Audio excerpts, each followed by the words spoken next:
Yet the news about him spread all the more, so that the crowds of people came to hear him and to be healed of their sicknesses.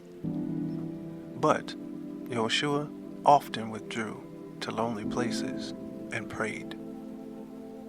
Luke chapter 5, 15 through 16. Peace and blessings. Sounds of Salem here, and it's truly a blessing to be in the land of the living. In my 30 plus years on this earth, I can say that this life really does have a way of proving the spirit. Sometimes the smallest stressful situations may trigger excessive anxiety, depression, which the scriptures call a spirit of heaviness. Usually, these situations spring on us from external agents and forces, namely relationships, from the closest to a spouse or children, or someone you meet even for the first time. Our role as guardians to those around us is tightly woven into the faith walk of the Torah. It's a great duty and responsibility indeed.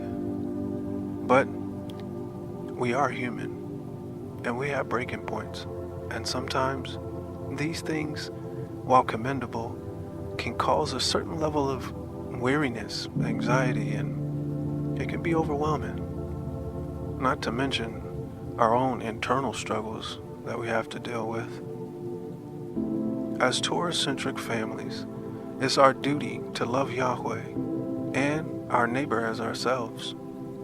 And as we strive to obey His commandments daily, let us put in remembrance that we do not have a high priest who is unable to sympathize with our weaknesses. But let us learn from his example in the book of Luke, chapter 5, 15 through 16.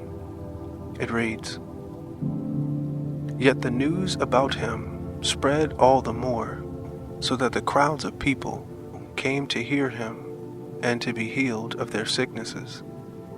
But Yahuwah often withdrew to lonely places and prayed." You see, if we are not vigilant, the cares of life will not only cause a spirit of heaviness and anxiety, but it will also seek to pull us from the path of Elohim. So take some time to run to the mountain, to a place of solitude, and surrender to Elohim, because your life depends on it. If this meditation has been a blessing to you, consider subscribing to the channel. Also, I do read my comments pretty often and would love to hear how this meditation has impacted you. And as always, peace and blessings.